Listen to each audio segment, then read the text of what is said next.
Young waitress. Helped a lost dad at the cafe. She didn't know he was a CEO millionaire. Single father. "Excuse me, sir, your daughter's been standing on the chair for 5 minutes," a customer at table 4 snapped, her voice sharp above the ambient hum of the cafe.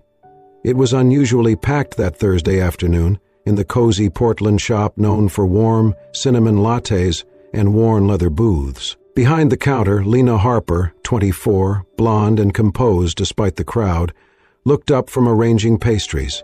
Her eyes locked on a man in his late 30s, suit wrinkled, face lined with exhaustion. He gently reached for the little girl beside him, but she didn't respond. She stared out the window, fingers tracing invisible patterns on the glass. Lena stepped forward, soft in her movements. She knelt beside the girl, ignoring the frustrated whispers nearby. The girl, 6, maybe, was moving her hands in deliberate shapes. Lena signed gently, "What would you like to drink?" The girl turned, startled. Her wide blue eyes met Lena's. Slowly she signed back, "Strawberry milk." The man straightened in shock. "Wait, did she just respond?" Lena smiled, then pulled a small notepad from her apron and wrote, "I'm deaf too, I understand." His gaze dropped to the paper. His voice lowered. "She hasn't answered anyone in almost a year, not even me." Lena nodded, then signed to the girl again. "I'll get your milk." When she returned, the child sat quietly, legs swinging, tapping a rhythm on her knee. Lena placed the drink in front of her with a little flourish.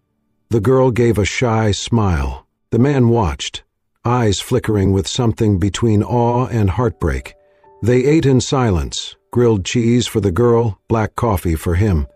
Occasionally the girl smiled at Lena's little jokes, sometimes signing, "Thank you," or "funny." When they got up to leave, the man paused at the counter, as if forgetting something.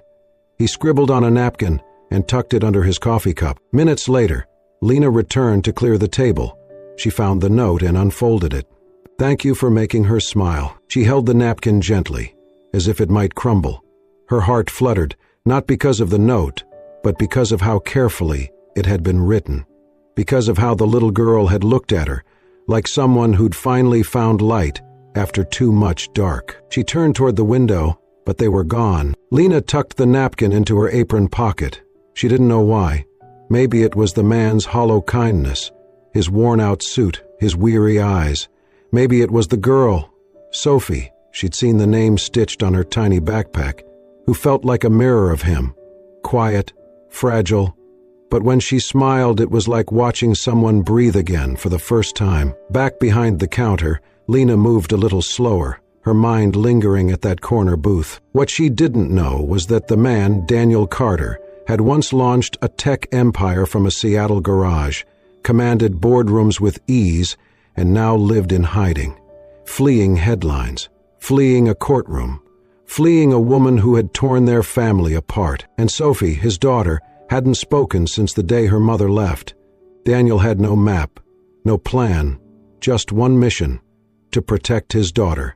And today, for the first time in months, he had seen her respond to Lena. The apartment smelled faintly of lavender and laundry detergent. Nestled above a flower shop on Portland's east side, Lena's home was modest but cozy, with yellow walls and handmade curtains fluttering in the breeze. A kettle whistled as she poured chamomile tea into 2 mugs. Her 16-year-old sister, Lily, sat on the couch, surrounded by textbooks and highlighters. Her hearing aids rested beside her. Like Lena, she was deaf, but her world was brighter, less burdened by silence. Lena handed her a mug and signed. "You need sleep, not more history," Lily smirked. "You need less worry. I'm fine." Lena smiled back, though fatigue tugged at her features. Between cafe shifts, medical bills, and late rent, she felt like she was walking a tightrope every day. She had once dreamed of becoming a teacher for deaf children, but Lily needed her, so she worked, quietly, steadily. The next morning, sunlight streamed through the cafe windows. Lena moved gracefully between tables, greeting regulars with warm smiles and swift fingers. She glanced toward the door and froze. They were back. Daniel and Sophie stood in the entrance. Sophie clutched a stuffed fox and scanned the room. When she spotted Lena, her face lit up. She signed a little clumsily but clearly. "Hello, friend." Lena beamed. "Hello, Sophie. I missed you," she signed. Daniel looked slightly more rested, though still preoccupied.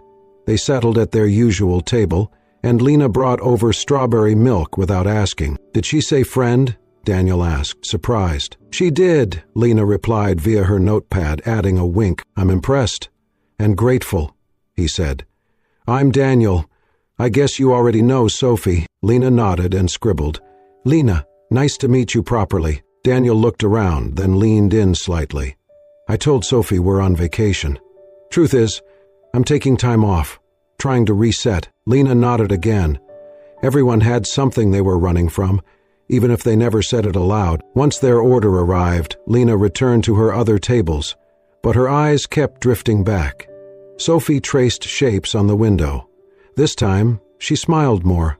Daniel whispered something that made her giggle. After they left, Lena noticed a small leather-bound notebook on the table. She opened it carefully. Inside were drawings of hand signs, labeled in pencil. "Hello," "Thank you," "Milk," "Love." On the first page, a note, "Trying to learn so I can stop being afraid of the silence." Lena's chest tightened. He was learning. For Sophie. And maybe, just maybe, for her too. She placed the notebook behind the counter, meaning to return it. But truthfully, she hoped he'd come back. Daniel intrigued her. Not like some romantic mystery, but because of the way he looked at his daughter. Like she was the only thing holding him together. It was gentle, quiet, but there was sadness in his eyes, guilt in his posture. Lena recognized it. She'd seen it in herself, in Lily, in the mirror. She understood silence and the weight of what was left unsaid. That evening, back home, Lily noticed the shift in her sister. "You're smiling," she signed playfully. "Is it the guy from the cafe?" Lena rolled her eyes, though warmth lingered. She took the napkin Daniel had left days earlier, "Thank you for making her smile," and set it beside the notebook. She didn't know who Daniel really was, but she knew this. He was a father trying, and Sophie had smiled today. That was enough, for now. The motel room was quiet, punctuated only by distant traffic and the creak of an old radiator. The place was modest, nested between a laundromat and a boarded-up bookstore in East Portland. Its faded green carpet and mismatched lamps suggested better days, but Daniel barely noticed. He sat on the edge of the bed, eyes fixed on his daughter, as she colored quietly on the floor. Sophie lay on her stomach, colored pencils scattered around. Her expression was focused and calm, but silent, always silent. Daniel exhaled slowly and ran a hand through his hair. For 2 years he had built walls around himself and Sophie to protect whatever remained. After winning custody from Alina, a battle that revealed her affairs, lies, and negligence, he had taken Sophie out of Seattle. His victory felt hollow. His daughter still hadn't spoken. He wondered sometimes if she ever would. His phone buzzed. 3 missed calls from his lawyer. Elena was threatening to appeal, again. She wanted Sophie back not for love but for leverage and headlines. Daniel could still hear her voice, silky and cruel. "You're playing the grieving dad. You don't know how to raise a child." He glanced at Sophie, gently shading the sky in her drawing. She was his world, and yet he felt he was failing her. Later that afternoon, needing groceries, Daniel took Sophie to a small shop on Hawthorne Avenue. He pushed the cart slowly, one hand resting on her shoulder, the other scanning shelves. He wasn't prepared for the blonde flesh around the produce section. Lena, her hair was tied messily, her tote bag over one shoulder, bananas in hand. She looked surprised for a moment, then smiled warmly, without hesitation. Sophie's face lit up. She dropped the apple she held and ran to Lena, who caught her softly and laughed silently as Sophie signed, "Happy." Daniel approached, suddenly self-conscious of his wrinkled shirt and tired eyes. "Hi," he said, softly. Lena signed back, then scribbled on her notepad. "We always bump into each other where it smells like fruit." Daniel chuckled. "Sophie's drawn to you," he said. "She doesn't run to many people." Lena glanced at Sophie, miming a playful dance move between apples and oranges. "Would you like to walk with us?" he asked after a slight hesitation. There's a park close by. Lena nodded. Their walk was quiet but comfortable. Late afternoon sunlight filtered through trees, casting soft shadows. Sophie skipped ahead, turning back occasionally to sign butterfly or tree with gleeful enthusiasm. At a clearing by a pond, Lena sat with Sophie and drew faces in the dirt, happy, sad, surprised, encouraging Sophie to mimic them. Daniel watched from a few feet away, arms crossed, heart heavy, yet hopeful. After a while he joined them. Lena handed him a stick. He knelt awkwardly and etched a small smiley face. Sophie giggled. "You see," Lena scribbled to Daniel, "not bad for a beginner." They stayed until dusk, then headed back. At the sidewalk, Daniel paused. "You always use your apron to dry your hands," he said, reaching into his coat. He produced a small square of white linen, embroidered with LH. "I saw it at a market near the motel," he said quietly. "It's small, but maybe something warm for someone always giving warmth." Lena ran her fingers over the thread. Her lips parted slightly, wordless. She looked into his eyes, shimmering.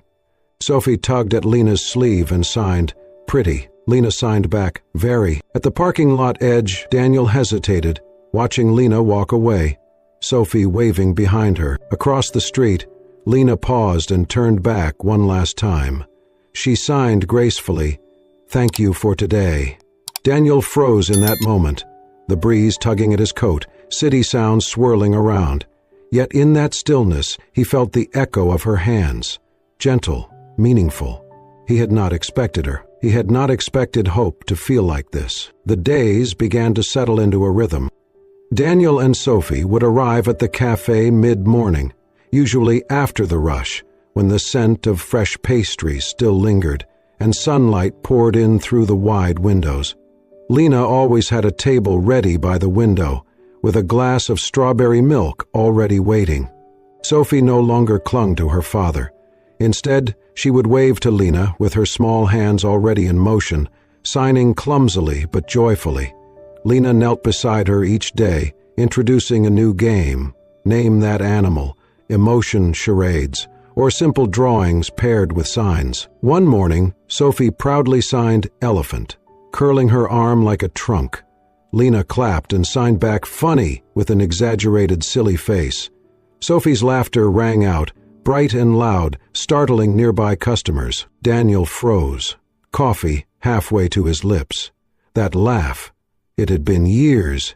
He watched as Lena gave all the spotlight to Sophie, her smile quiet, encouraging. That afternoon, while Sophie colored quietly in the corner, Daniel lingered at the counter. "She used to laugh like that all the time," he said softly. "Back when things were different." Lena tilted her head, listening intently. She stopped talking when her mother left. "We tried everything, therapy, special schools. Nothing helped. Eventually, we just stopped pushing. I think I was afraid to face how much of her I'd already lost." He let out a shaky breath. "They say kids are resilient, but maybe they just get good at hiding their cracks." Lena didn't write anything in response. She simply reached over and gently tapped the back of his hand twice, her way of saying, "I understand." He looked at her fingers, then at her. "What about you?" he asked. She thought a moment, then wrote, "I wanted to be a teacher for deaf kids, but dreams cost money, and my sister needed me more." Daniel read the words slowly. "You'd be amazing." Lena blushed and turned away, pretending to tidy the napkin holder. That evening, after the cafe closed, Lena helped Marla, the older woman who owned the cafe, with inventory. Marla sighed at the electricity bill. "Another late notice," she muttered.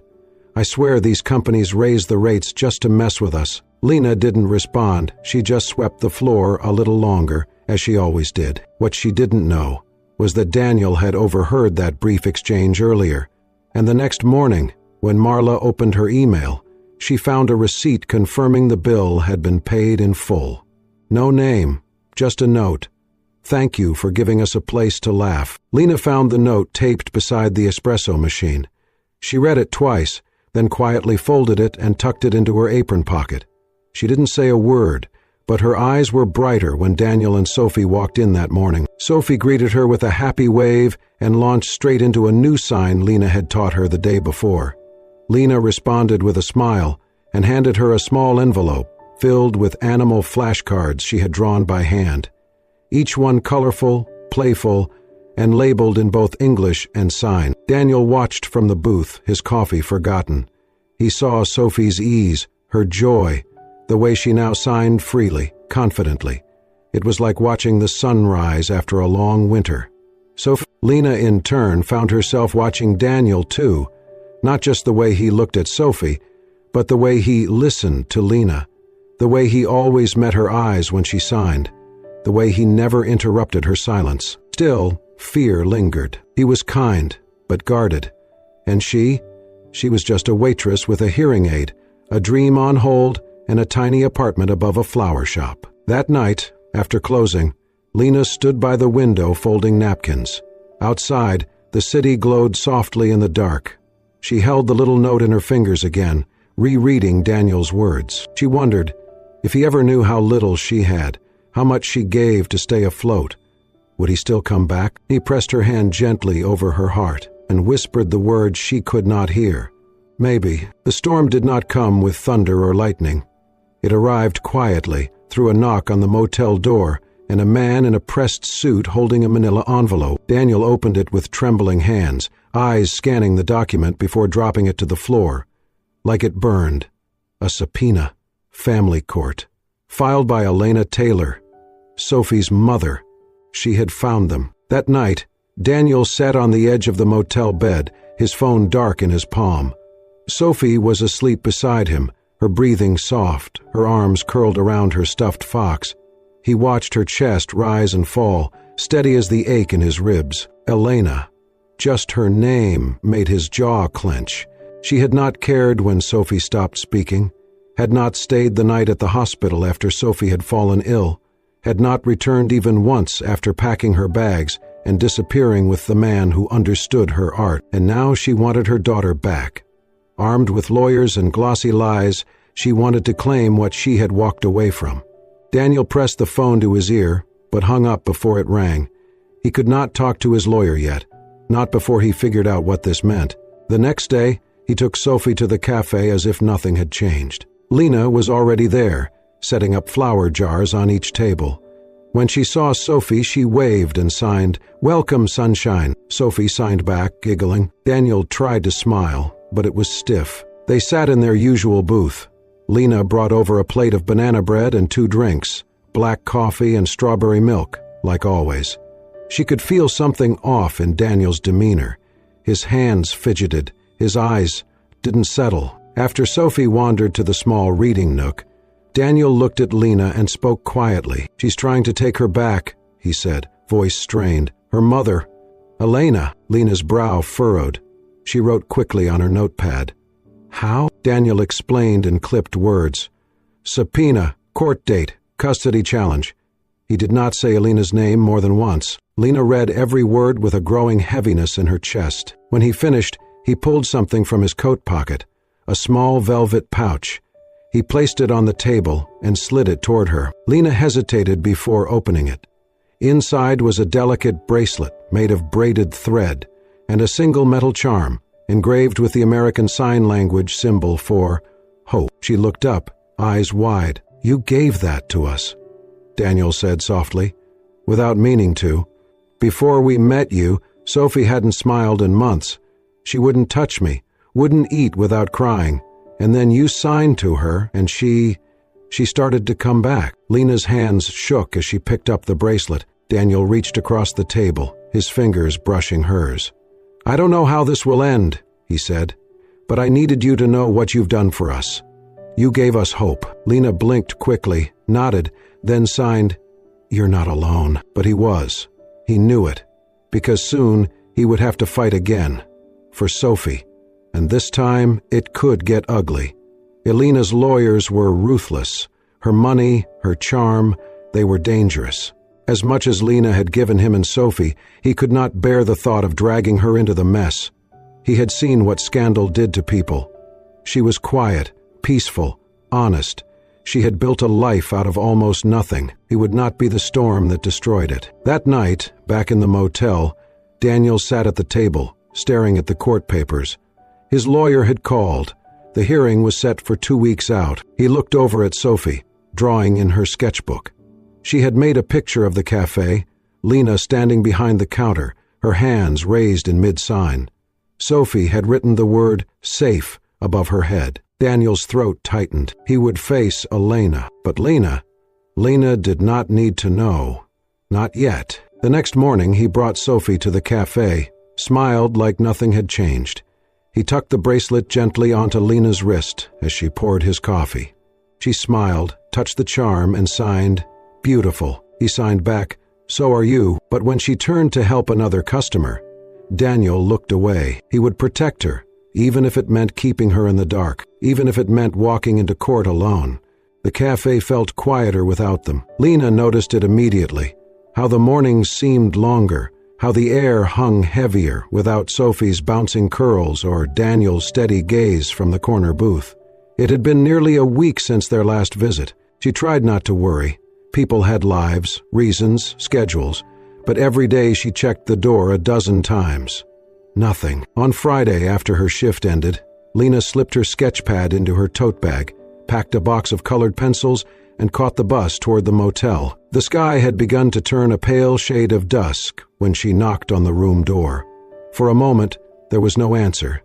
Then it creaked open. Daniel stood there, shirt slightly rumpled, expression tired but softening when he saw her.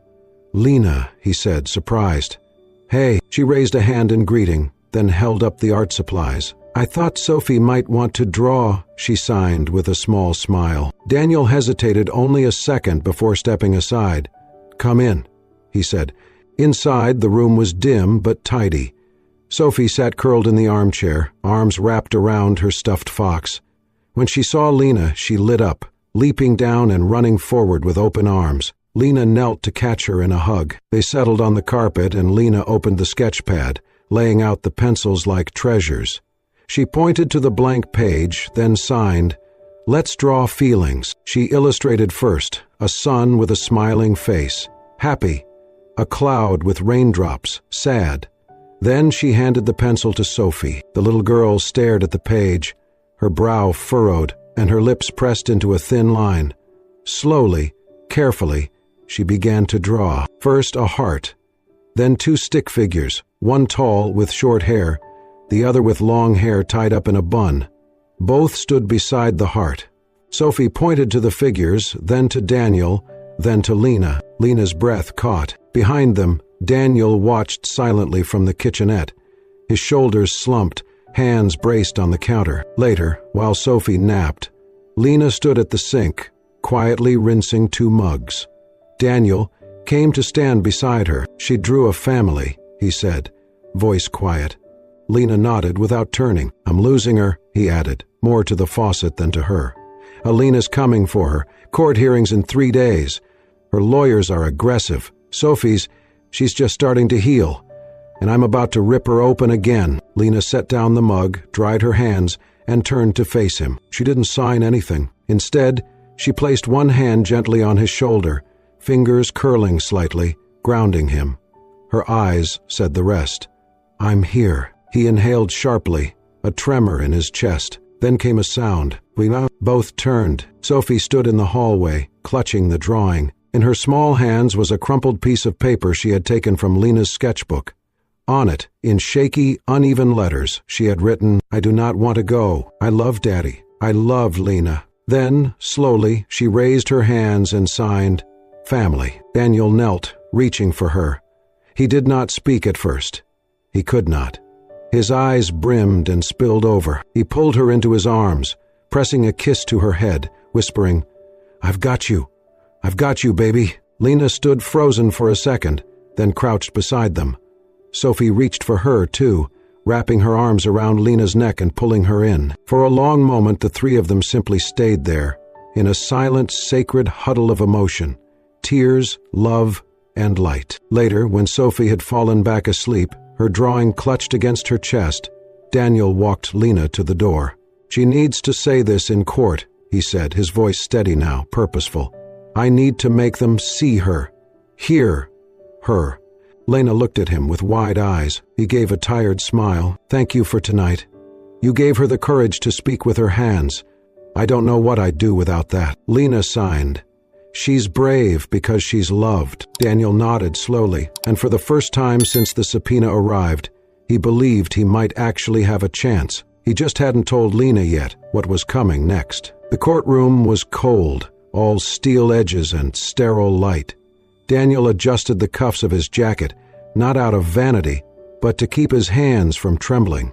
Across the aisle sat Elena. She looked immaculate. Sleek black dress, blood-red lipstick, heels that clicked confidently on the tile floor when she entered. Her hair was styled to perfection, her posture straight-backed and theatrical.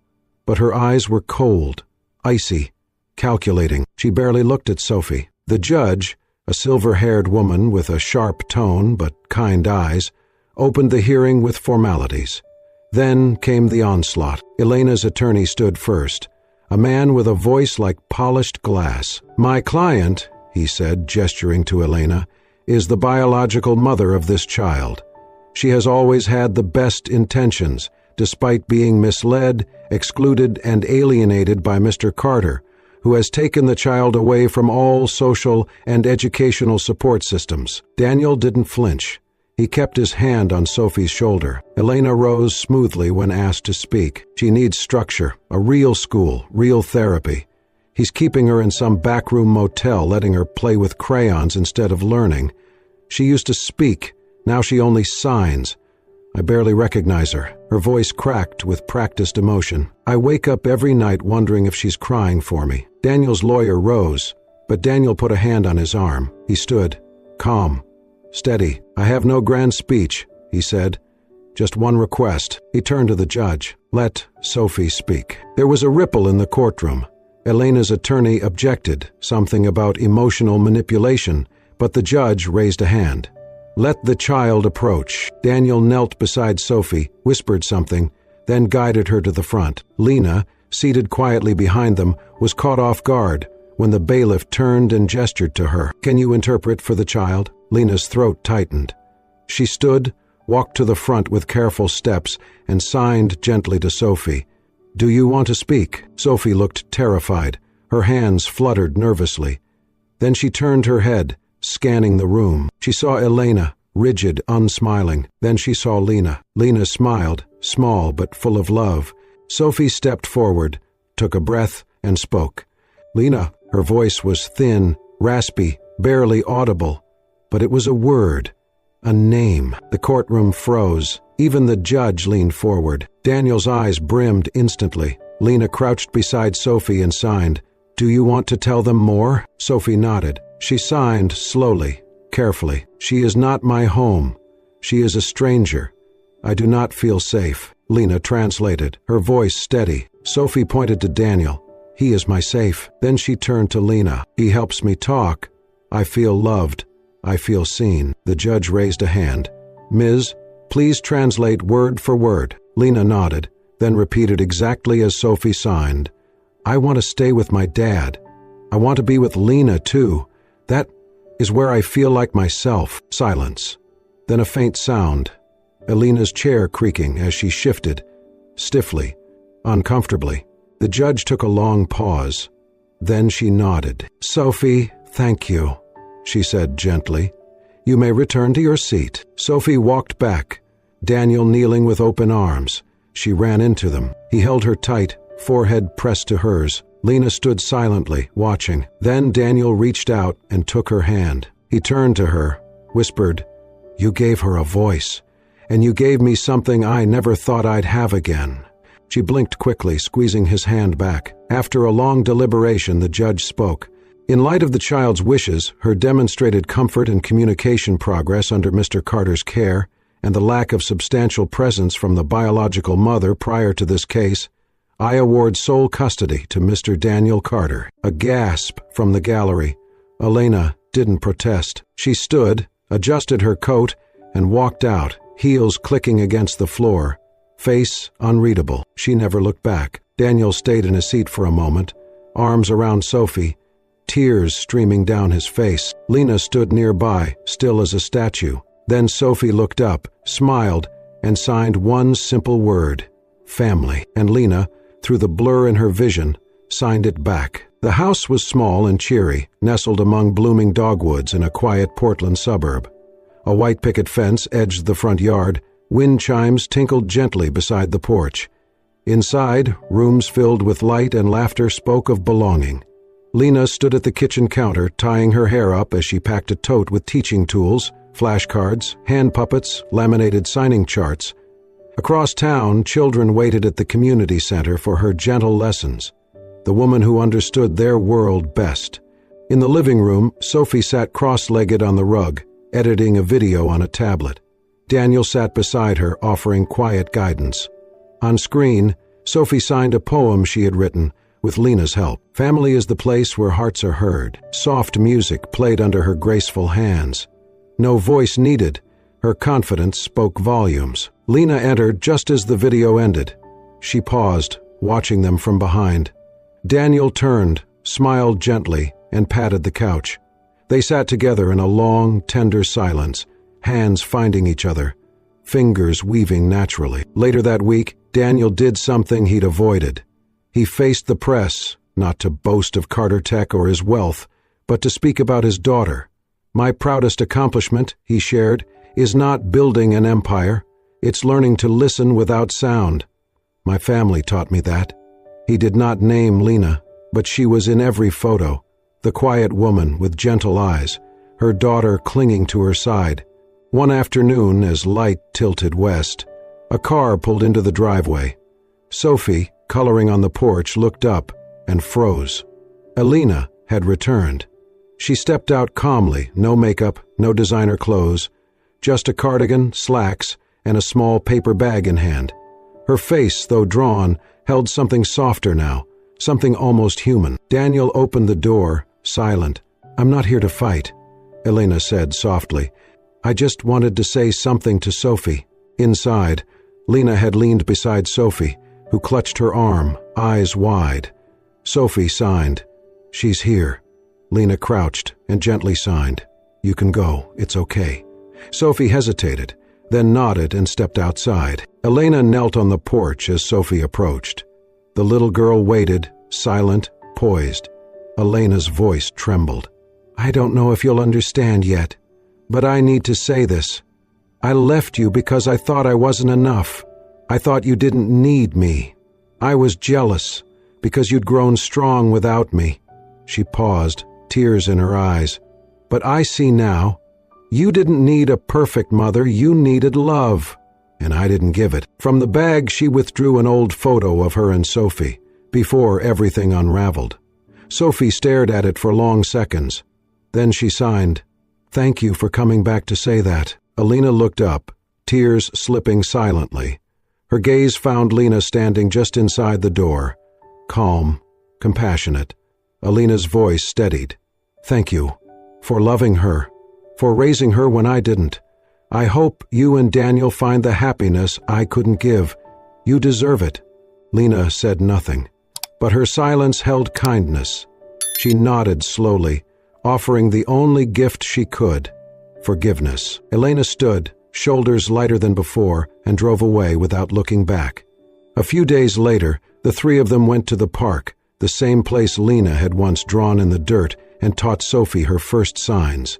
Daniel tossed a ball to Sophie beneath a canopy of trees. Her laughter echoed across the grass. Lena sat on a bench nearby, a book open but forgotten on her lap. Sophie broke free from the game and ran toward her. "Mama," she called, clear and bright. Lena looked up, startled, joy flooding her face as Sophie flung into her arms. Daniel joined them moments later, wrapping both in a long, grateful hug. In that moment, no words were necessary. Love had spoken, the most beautiful